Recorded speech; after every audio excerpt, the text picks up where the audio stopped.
During our trip, we visited 9 cemeteries in Arkansas, Tennessee, and Mississippi.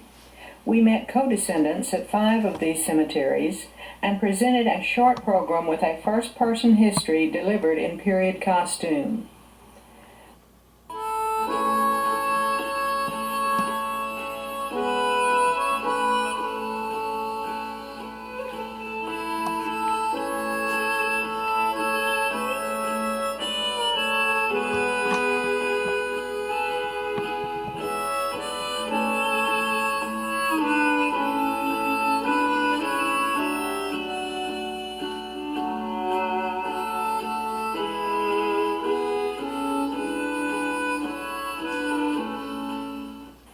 We first visited Burnett Cemetery at the location of the first meeting of the DeRoche Baptist Church. Our great-great-grandparents, John and Aletha Godwin, donated land a few miles away for the first separate building for DeRoche Baptist. On Saturday, we visited the gravestone we had installed at DeRoche Cemetery for John and their 3 little girls, Margaret, Catherine, and Ellen, who all died in the 1853 fever epidemic. We planted flowers at the site. Well, it's Sunday, March 25th, 2012, and we're in front of the DeRoche Missionary Baptist Church here in Arkansas. Beautiful day. It's good to have everyone visiting with us. It's good to have the Godwin family with us today. We're sitting on next to the back row back here to my left. These are all descendants of John and Aletha Godwin, who were members of this church when it first formed.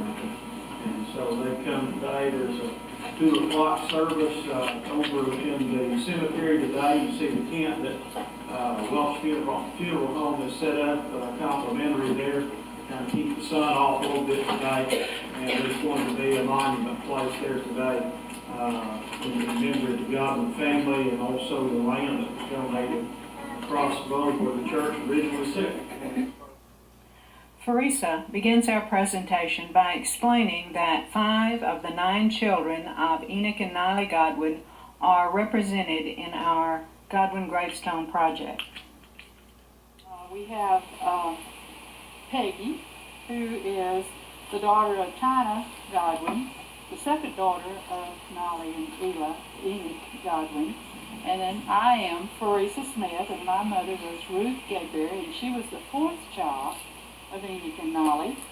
And then Beulah, here we go, was the 6th daughter of Enoch and Nolly. And Trudy, or we couldn't do without Trudy, is a daughter-in-law of Beulah. And then Judy Godwin, who's the daughter of Raleigh, who was the 7th child of Enoch and Nolly Godwin. And Rich Hudgens, who is the son of Maydell here. And Maydell was the 8th child. Peggy Jean Smith Wolf will present some of the history of the family resting here in this cemetery. Peggy was born while her parents lived in Long Cove community near Lomita. Now, Long Cove is the community that the Godwins settled in, Nolly and Enoch. And I was also born in Long Cove. And she is the 4th generation Godwin family to live there. She graduated from Lampasas High School and earned 2 degrees in education from Charleston State University, where 4 generations of our family have attended them. So Charleston State was a big thing in our family. Your grandchildren have gone to Charleston State, yes. She has 4 children and 13 grandchildren, and she's a retired school teacher, and she also is retired from adult literacy at a women's jail. She's enjoying her retirement, her rocking chair years, as she says, and she's collected hundreds of letters. And I question whether hundreds would be right or thousands might be closer. And she has completed 4 volumes, 7 volumes, like this, of history, archives of history, of letters that she's collected and history that she's learned. And she has enough for, you said, 4 more? 4 or 5. Yeah. 4 or 5 more. Counting on an update already. Oh, an update. She has these printed and listed on lulu.com, and she has other family history on Find-A-Grave. Let me have a prayer and do we. Our Heavenly Father, we do thank you for the many blessings that you've given to us throughout our life and throughout the generations before our life. And, would you put flowers?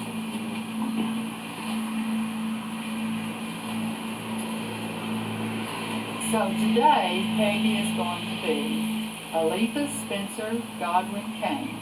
She was a former resident of Clark County, Arkansas, and a charter member of DeRoche Baptist Church. Aletha and her remaining children moved west to Central Texas after the Civil War.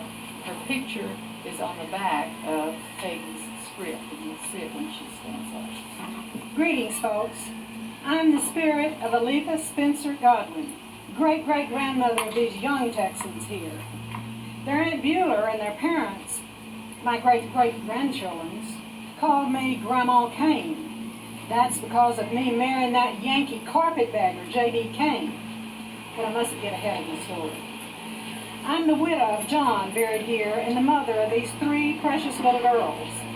We was the ones who helped start this here church, and we donated some of our land for the first building of DeRoche Baptist. We was neighbors and friends of some of your ancestors. I was born in Montgomery County, North Carolina. I do remember reading a letter and a scrap of newspaper telling about my pa's brother burning down the Montgomery County courthouse, him and his boy Harbert, because they was in some kind of trouble and thought they could hide it. We were so ashamed of them and glad we weren't living there at the time, to be embarrassed by them being in jail.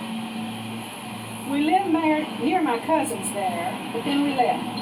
Paul had always talked about going west all the time. We left and moved to Wilson County, about halfway across Tennessee. When I was a little bigger, we went to Madison County, still further west in Tennessee. Then we moved a couple of counties south to Tippah County, Mississippi, right close to the McNairy County, Tennessee. About that time, I got to noticing this boy from back home in North Carolina. His name was John Allen Godwin, son of preacher Allen Godwin. Oh, he was a good-looking fellow. Black hair, blue eyes. I guess he liked my looks, too, because we was married about 1835. He said he liked my spirits. One of our granddaughters once said that I was the one that could throw the pot over the house and run around and catch it.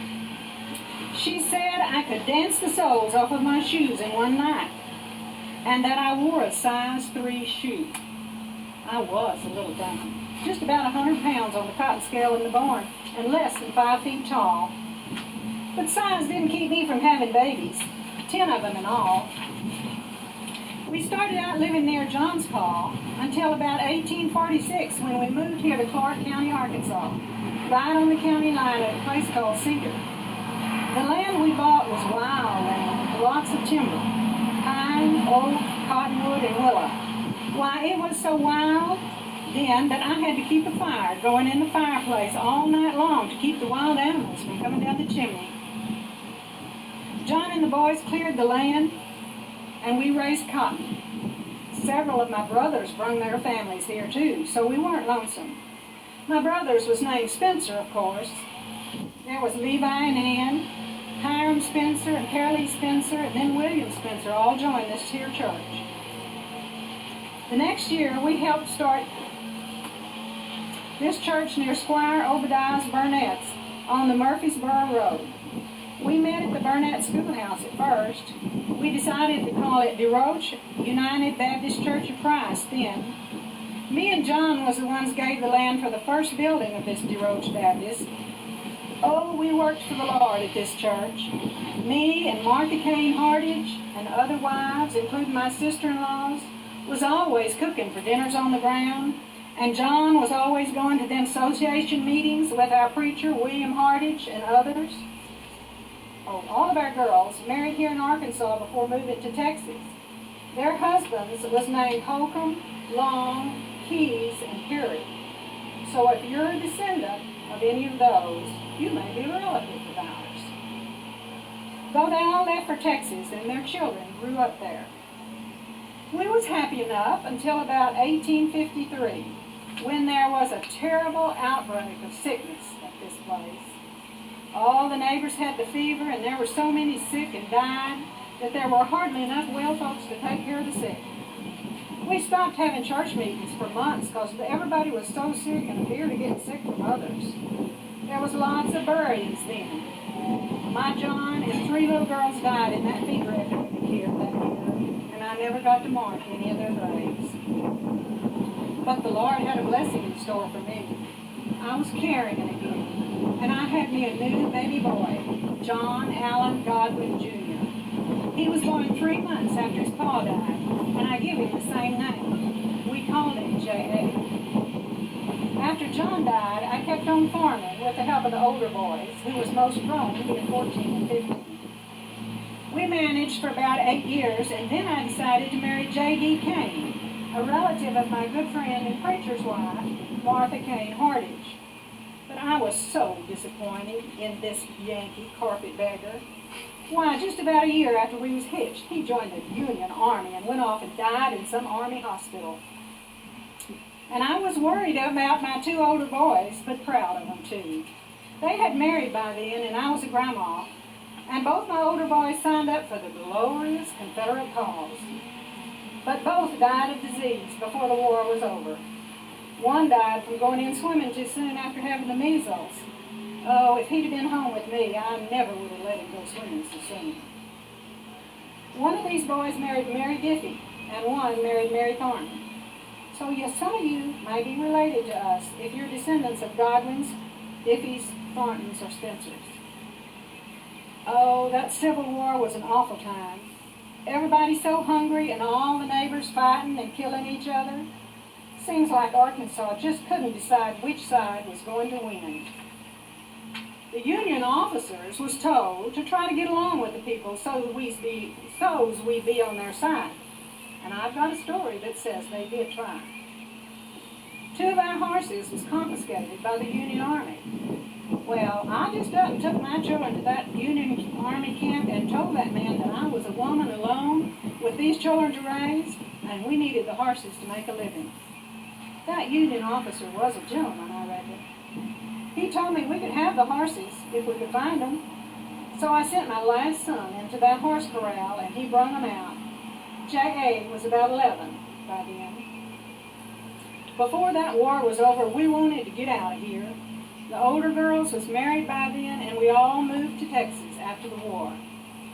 My baby boy, John Allen Jr., married in 1874, and I stayed with him and his sweet wife, Liva Ann, and their little ones when they moved to Como in East Texas, and then to Mills County, smack in the middle of Texas. I'd come all the way west from that North Carolina on the East Coast, halfway across the country to the middle of Texas. My life was a time to go west, west, and more west. During a most terrible blizzard in 1899, when I was 84 years old, I took sick and died. My 12-year-old grandson, Enoch, Paul, the Bueller here, took the news of my death to my girls' families in the same community of Biggs Valley in Mills County, Texas. At each house he was so near frozen that he had to be helped off his horse. But my life had been an interesting challenge, and my burial was an interesting challenge too. It was so terrible cold that they couldn't even have any service. Just buried me and went home to try to thaw out.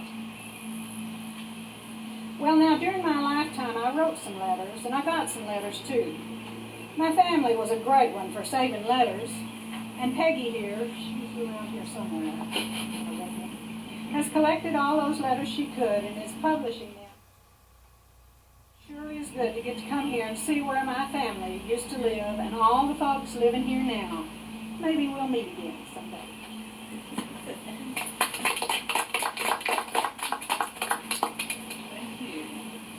Well, I would share what I've already shared with some of y'all. Go ahead. And my name's Larry Matlock. In our church history, the church was organized October 3rd, 1847. As early as 1850, there's we have some church records that reflects there was matlocks at this church in 1850. And also, I had told y'all that my grandmother Matlock was a Hardage. So I'm related to the Hardages distantly. Oh, thanks. But anyway, that's the bit of history I have about our family. And in connection with our church. I was talking to some of the family members earlier about some of y'all's family that's buried here that the graves are not marked. Our family from 1850, I want to say the late 1800s, we have no markers for them either, but I'm sure they're buried in this cemetery. Who was the Diffie, Mary Diffie? She was the wife of one of the older boys who died during the Civil War, and I believe she was the mother of the only grandchild left here in Arkansas that we have a name for, and that was Sarah Jane Diffie. I think Mary Diffie's father was named John. That's her grandfather. Oh, really? We have a lot on them in Barbara. So you said Diffie, I thought, I'm related, but I was a Diffie. I made her name was Derek. My dad was Wallace Diffie. Yeah. Zell and I were related. She was Jonathan's daughter. Jonathan's daughter. Now there's a Jonathan and a Jonathan T. Was a what? Jonathan and Jonathan T. Well, and I don't know Jonathan which D. it was, but I do know that John Allen and this Jonathan Diffie were road inspectors, they called them at the time. Jonathan T. Okay. And that's Cedar Township. That's up in B. Okay. And I'd have to carry you there. After the stone dedication at DeRoche Cemetery, Bonnie and Zella Allen of that church took us to Beaton Cemetery, where the Diffie family is buried. One of J.A. and Aletha's older sons, Pleasant Marion, married Mary Diffie. Their other older son, Eli, married Mary Thornton, and we had seen the Thornton family graves at Burnett Cemetery the day before. After visiting Beaton Cemetery, we toured the boundaries of John and Aletha's land. On Monday, we drove to Tennessee and found Kinney Cemetery near Whiteville. Notice how the atheist forced mutilization of Whiteville's water tower cross. Now, most residents display white crosses in their yards in protest. We know that our third great-grandmother, Martha Patsy Reynolds Godwin, is buried in Kinney Cemetery, although she has no marker. Today we are going to hear Martha Patsy Reynolds Godwin, Mother-in-law of John Wesley Kinney and former resident of Whitesville, Hardeman County, Tennessee, who is buried here in this cemetery. Patsy was the second wife of Allen Godwin, who founded the Macedonian Baptist Church in Blue Mountain, Mississippi. The picture on the back of Peggy's script was once thought to be Patsy. It comes from a Godwin Family album and was not labeled, but the positioning of the picture made it thought to be Patsy's. Photo dating indicated that it was probably not. Maybe it was her daughter, Letitia Godwin Kinney. Hey, Folks, I am the spirit of Martha Patsy Reynolds Godwin, second wife of Allen Godwin of Blue Mountain, Mississippi. I'm a third great-grandmother to you Texans here, because your Grandma Nolly's Grandma Paralee, who raised her, was my daughter. Of course, Allen's first wife, Polly, was your third great-grandma, too, because your granddaddy Enoch's granddaddy, John, was her son. That makes you Allen's double descendants. My Allen and his first wife, Polly Green, got married in Cumberland County, North Carolina, where Allen was born, I think, in a community called Godwin.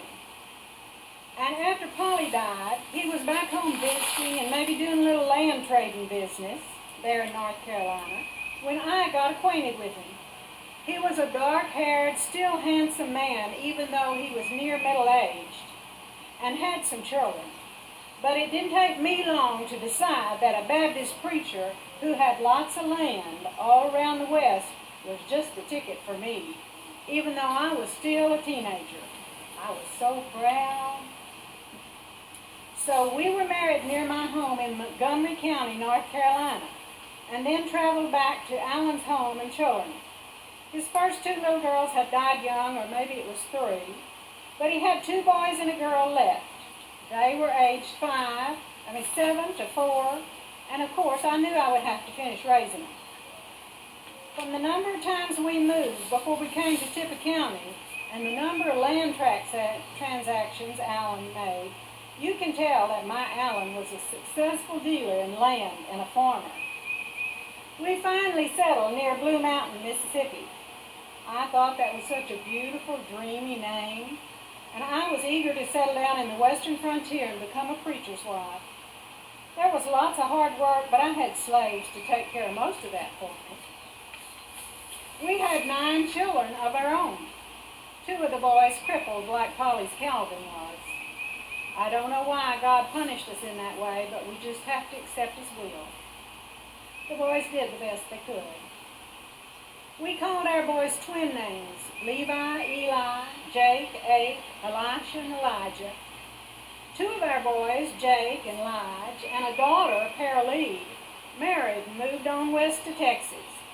The rest stayed pretty close around in this area, except for April, who died in the Civil War. I tried to keep up with my children in Texas. Our daughter, Paralee, was raising 3 of her grandchildren, and one of them, Nolly Hill, saved a letter from one of my grandchildren, Laura Kinney, all her life. These girls were second cousins, just the same age, maybe 10 or 12 years old at the time. I lived with little Laura's family till I died when she was about 7. And I talked to her a lot about her cousins out west in Texas, and I guess Laura remembered what I said and decided to write to Nolly. It was probably about 1895. This is what Laura wrote. Whitesville, Tennessee, April 18th, Miss Nolly Hill. Dear Cuz, I seat myself to drop you a few lines. I would like ever so much to see you, and would be glad if you would come out here. Auntie Paralee could come out here next summer, and you could come with her. Nolly saved this letter all her life, plus lots more. When Alan died in 1872, he was sick, of course, and 84 years old. We decided that he should sell our land to John Wesley Kinney, husband of our youngest girl, Letitia. He had already given Letitia and John 130 acres of land 5 years before he died. This land was right by land owned by our kin, Elijah Godwin, James Godwin, and James Calicut. Then, just 2 weeks before he died, he deeded 82 acres to me, Patsy, for $500. And I right away deeded it on to John for $500. Both deeds was recorded that same day. All land in Tippah County, Mississippi, near our home. 8 years later, John and Letitia and their family moved to this here Hardeman County, Tennessee, and I moved with them and lived my last 12 years here. Hardeman County History, a book published in 1887, has this to say about my son-in-law buried right here. John W. Kinney was a respected and well-known farmer. Now, Polly's Calvin thought my children, including the Kinneys here, got too much of my Allen's and my land. So Polly's granddaughter in Texas, Lavina Jane, wanted to sue us while we still lived in Mississippi. But her pa, Polly's oldest boy, John Allen, had been dead about 20 years when his pa died. There was nothing we could do for him, and all his family had either died or gone to Texas. Who knew where they even were? And Polly's girl, Penny, she was dead too. But her husband was a rich man, so their children wasn't hurting. His crippled boy, Calvin, could take care of himself. Besides, I had 2 crippled boys of my own. We weren't even sure where all of John's family was living. They had gone on so far west. How were we to know that Lavina James, this granddaughter of Polly's, would be widowed for the second time while carrying her 10th child? In the Bolivar Bulletin for 1892, there is a death notice for Miss Patsy Godwin, who died at home of her daughter, Miss John W. Kinney, near Whiteville last Thursday, 88 years old. She was buried in the Kinney Family Cemetery, located near Midway Baptist Church of Villalow Road, on the first road in a pine thicket in an unmarked grave. The cemetery is now abandoned, as you see. Ricky's got the shovel. Ricky's got the shovel. Where do I want to plant these flowers?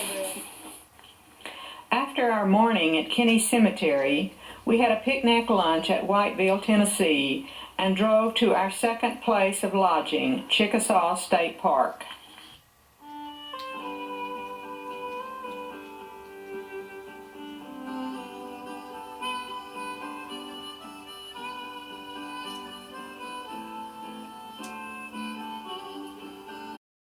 We went to Rose Hill Cemetery in McNairy County, Tennessee, where our grandmother Nolly Hill's ancestors are buried. We placed a supplementary stone for the weathered fieldstone markers for our third great-grandparents Elijah and Rebecca Kaufman Hill, and visited the graves of their parents, the Daniel Hills and Daniel Kaufmans, our fourth great-grandparents. We were joined by several interesting co-descendants who shared information and pictures. They always call me Paralee instead of Lucinda.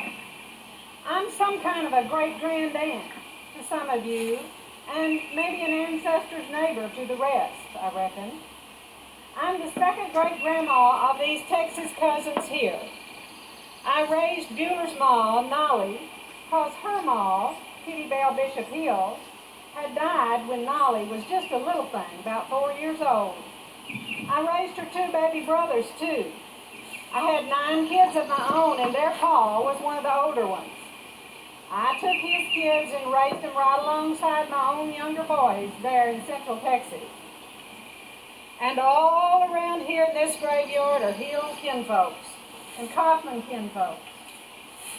Right here are the graves of my sister-in-law, Mary Polly's grandchildren. Little 2-year-old Sarah Case, who fell in the fireplace and suffered something terrible before she was taken. I don't understand, but that was God's will.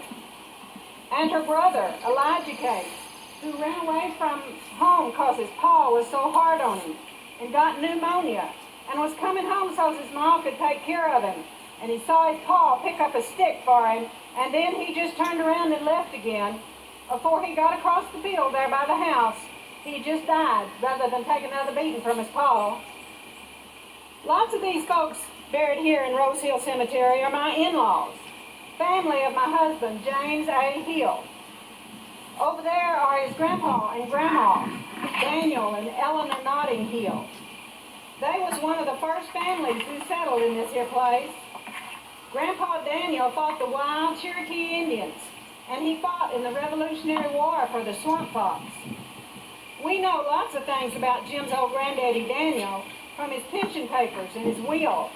And this here letter he wrote when he was old to one of his sons back in East Tennessee in 1842.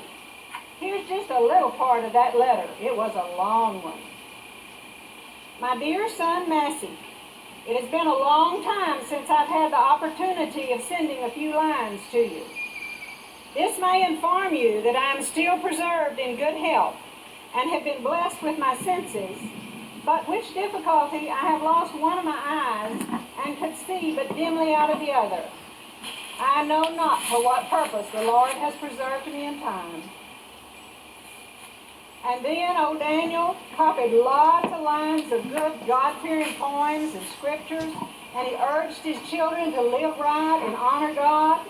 Why, it was as good as a sermon just to read it. And of course, here's Jim's ma and pa that Nolly's grandchildren bought this here stone for. Becky and Elijah Hill. They lived here in McNairy County most of their lives. There was never enough money to get them a special carved tombstone, but the family did manage to put their names and their dates on these here rocks from the field, just like most of the other folks in this graveyard. Jim's ma, Aunt Becky, as she was called by most folks, was a German. She took a toddy once a day, and she smoked a little clay pipe. Sometimes she would let my Gid, her little grandson, light her pipe for her. But if he tried to smoke it too long, she would say, like a German, "Give it to me or I'll break the neck of you." The Hills was good people. In the McNairy County history book, it says it right pretty. There are many things to admire and imitate in the character of the Hill people. In the history of the whole generation, not one ever gazed through a prison bar or brought disgrace in any manner upon the name. Their education generally is upon an average, though it has been much neglected. This here history was written by Jim's uncle, Lafayette Hill, in 1882, soon after lots of us had already gone west to Texas. He says the Hills' education was much neglected, and maybe it was. But both Grandpa Daniel and Uncle Lafayette could string words together real good, I reckon. The Hill folks wore patched clothes and just hoped for a better future in this unsettled land where they lived for 50 years before some left for Texas. My James, we called him Jim most of the time, was one of a whole passel of kids that this here Elijah and Becky Kaufman Hill had. About half of them died in a fever epidemic along with their pa. Me and Jim was married along about that time in 1852 here in McNairy County, Tennessee. Come to think on it, that's about the same time as the fever epidemic on west in Hot Spring and Clark County, Arkansas, when John Godwin, that's my nephew, my half-nephew, and 3 little girls died. It was a bad epidemic. We had some slaves before that terrible Civil War. Jim used to give them a jigger of whiskey each morning when they started off to work. One smart fella would save his drink until he had a bottle full and then sell it. When he was free, he had enough money to buy himself a plot of land. My pa and ma gave me a slave girl named Ann, who later married one of Jim's slaves named Jeff. Ann had a baby about the same age as my Addie, and would nurse both babies if I had to be away. Jim was conscripted and had to go to Confederate training camp for a while. My granddaughter, Minnie Scoggins Gunter, used to tell my story of how I visited Jim in the army camp where they made him go. I took Addie, our 6-month-old baby, and went to visit my Jim. Lots of the family men were so glad to see a baby that they fondled little Addie, so I had to change her dress 6 times that day. She got so dirty.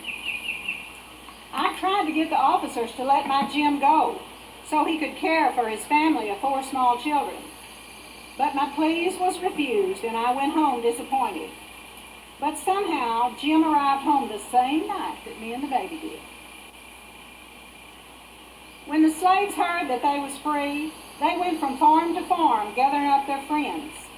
When they come to our place, I was churning on the rocks just outside the cellar where I kept my milk.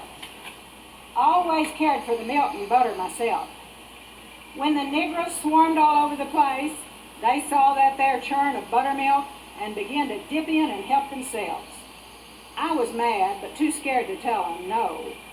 But when no one was looking, I quick-like turned the churn over. When they saw the milk spilling over the rocks, they was mighty mad and cussed. Ann cried when Jeff made her leave our place. She begged me to keep her children, a boy and a girl, but Jeff wouldn't let me leave them, and wouldn't let me keep them. And Ann rode away with a wagon load of other freed slaves, sobbing as she went. I sure missed that girl and her little ones. Me and Jim buried our cotton to keep it from being taken by the armies during the Civil War. and later dug it up and sold it for gold coins.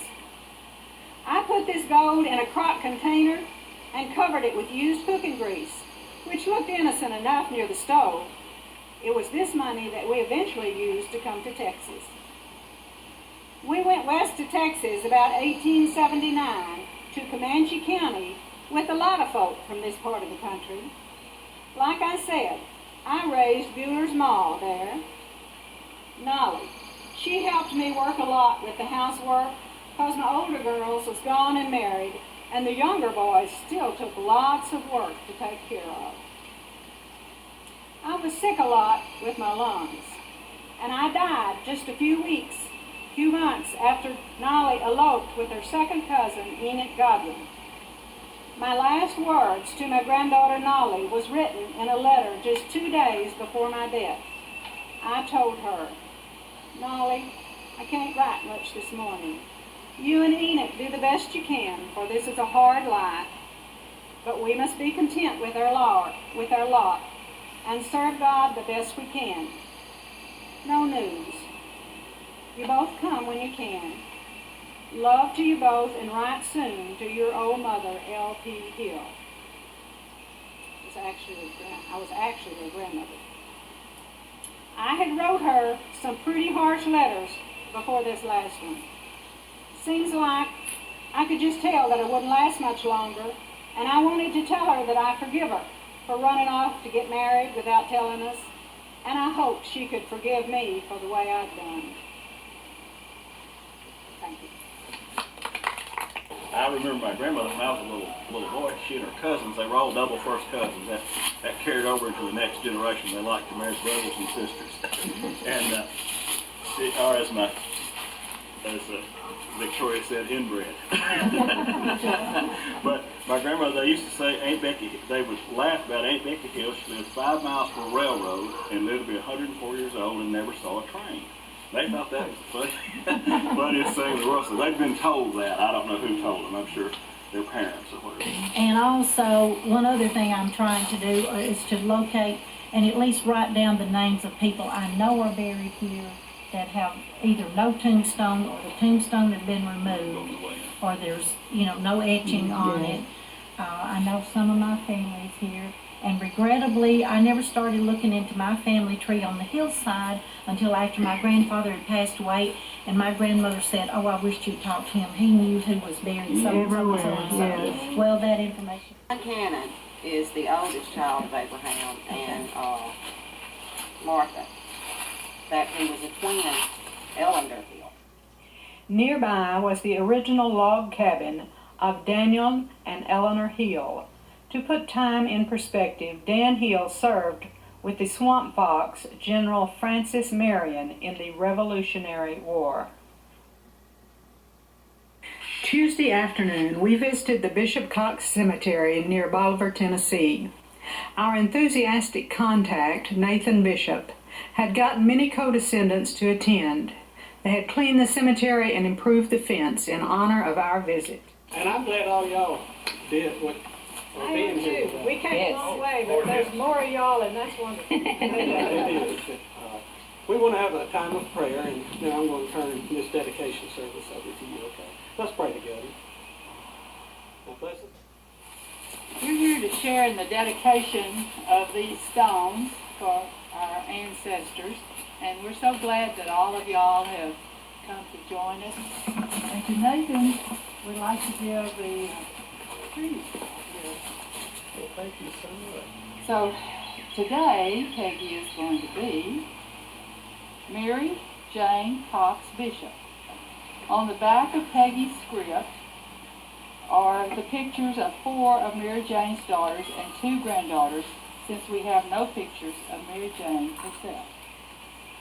I'm the spirit of Mary Jane Cox Bishop, the second great-grandmother of these cousins here from Texas. Bueller there is my own granddaughter's baby.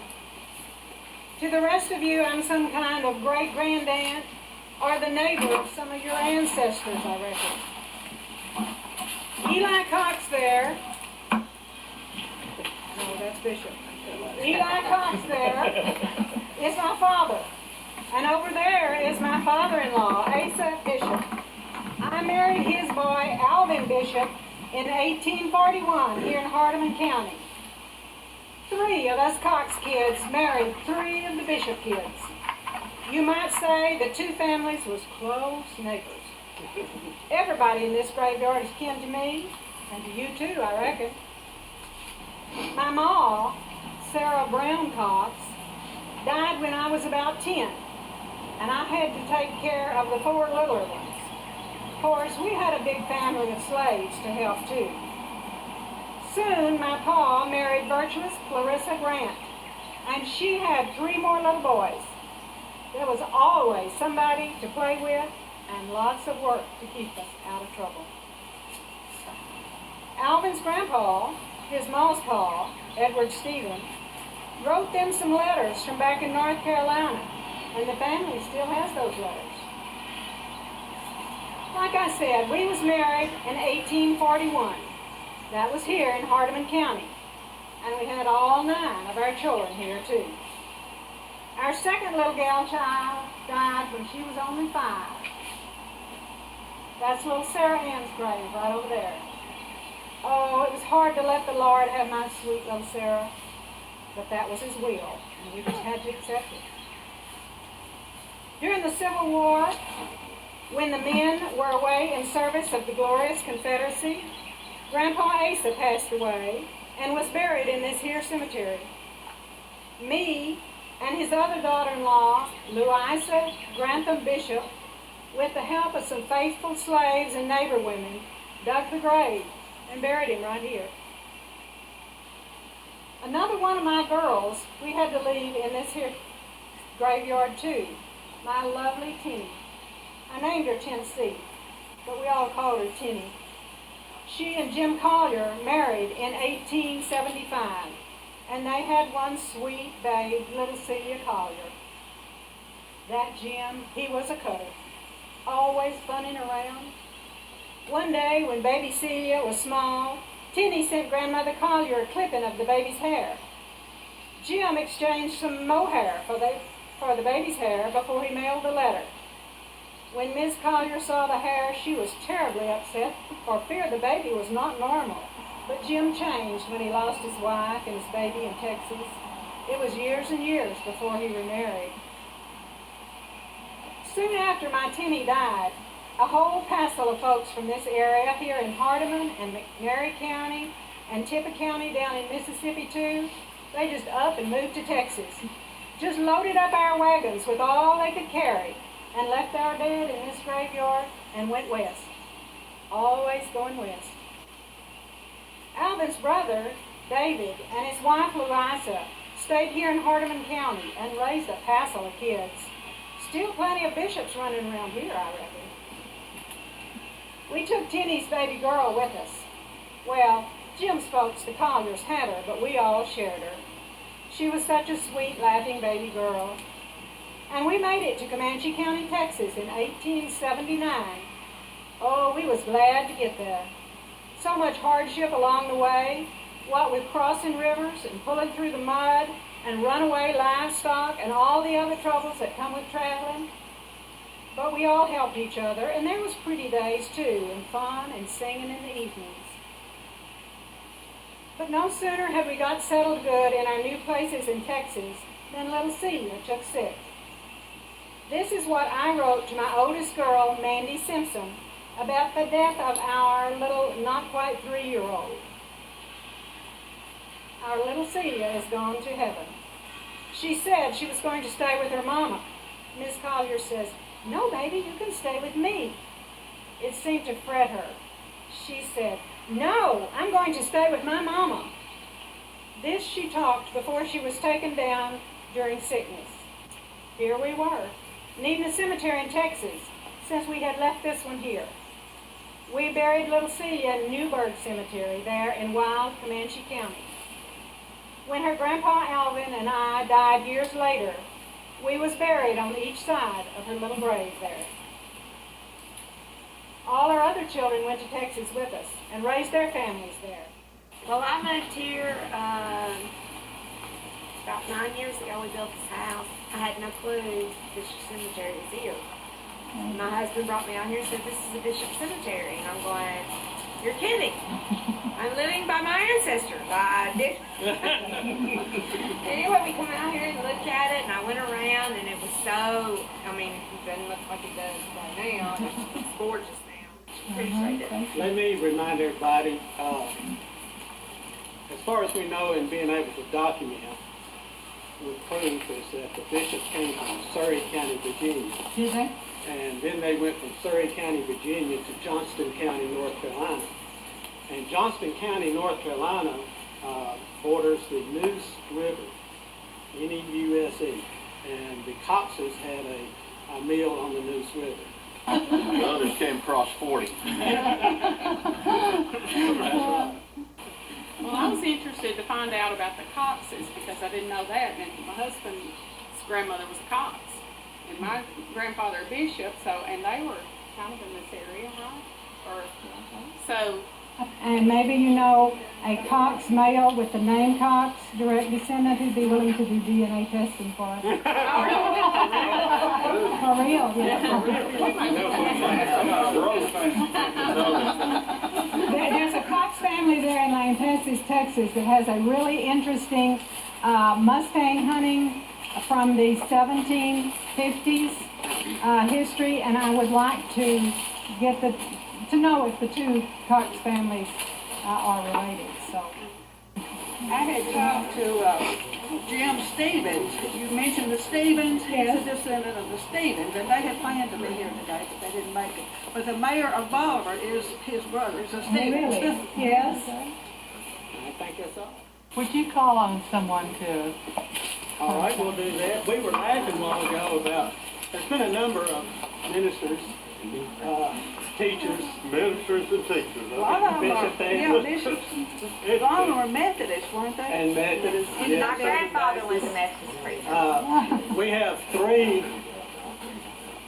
is that correct? 3 Baptist ministers here today. 4? Well, who's Dave. Oh, Richard. Well, he's not a bishop. Richard, yeah, so there's 4 Baptist He might be the ministers. Cox. And, but I want to ask you to lead us in the closing prayer. Father, thank you for this presentation today, and thank you for our heritage. Lord, we pray that we would be good representatives of the name that we have, and we'd be good representatives of you. Thank you for the beauty of this day. It's glorious. We love you in Jesus' name. Amen. On Wednesday, we drove to Tippah County, Mississippi, where many of our Godwin kin had lived.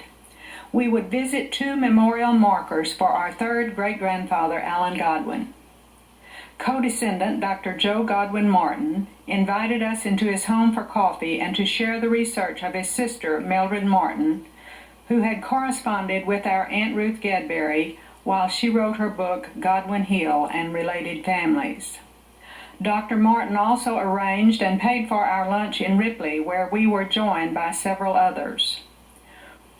We met Ruth Albritton, a Godwin co-descendant who is also Vice President General of the United Daughters of the Confederacy.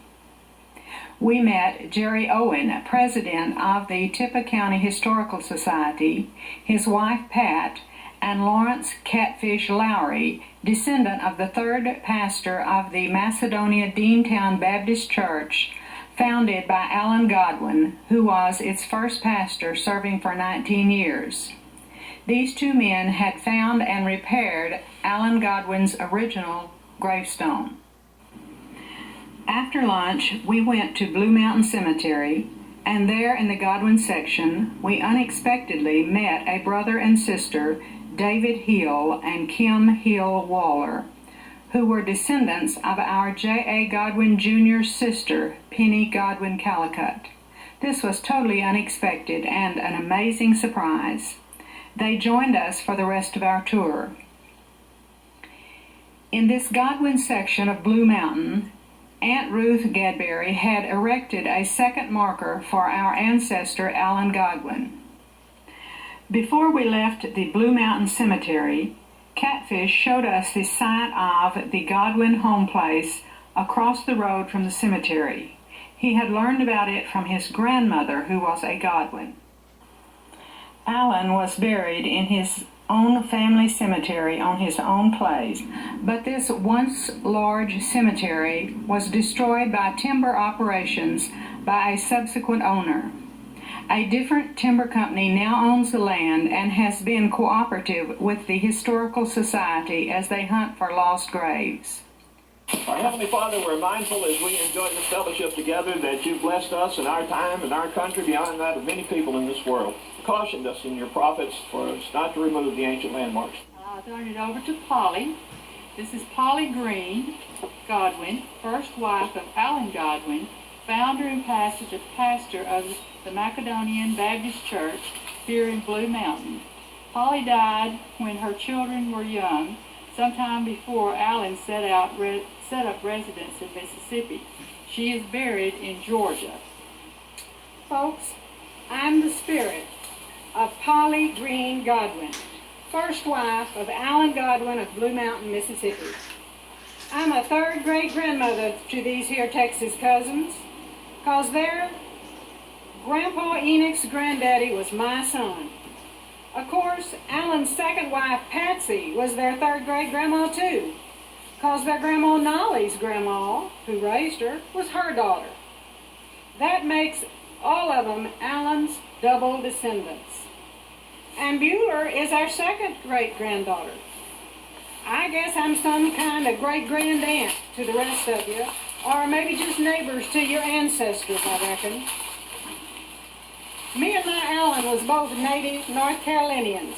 Him born in the community of Godwin in Cumberland County, or maybe it was Sampson County. I'm not right sure about that. I wasn't there at the time. His pa, James Godwin, died when my Allen was about 16 years old. So he had to have a guardian to manage his things for his ma, because women didn't understand money back then. Allen chose Joseph Dawson, who was his uncle, I think, a brother to his ma Elizabeth, or maybe some other kin to his ma. I'm not sure. I know we got married in Cumberland County, North Carolina in February of 1809.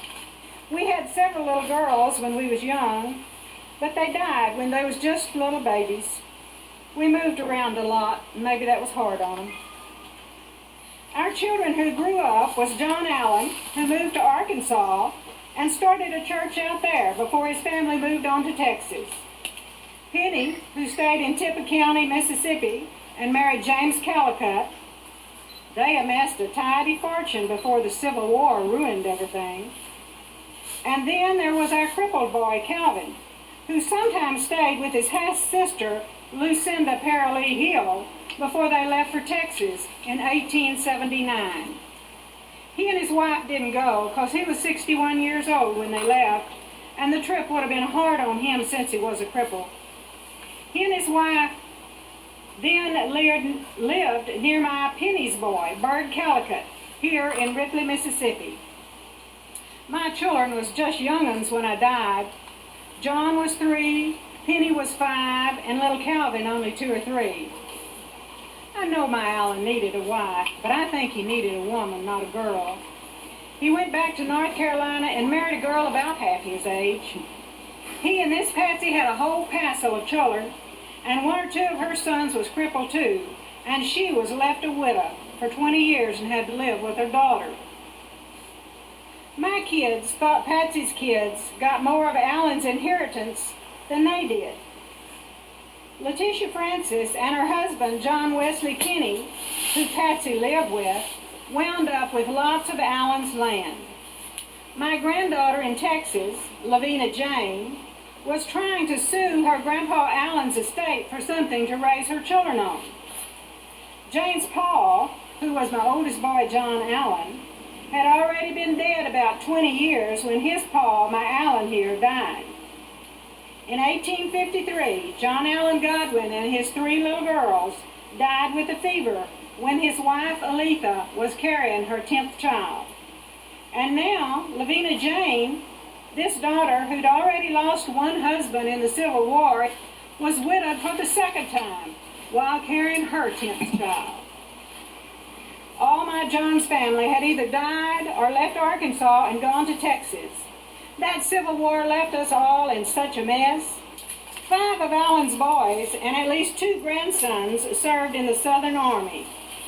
2 of them died during the war from sickness. 3 went through and came home. 1, Eli, was a cripple. He rode a Jenny side saddle, but could manage his workers all right. Allen had come to Mississippi sometime in the early 1840s.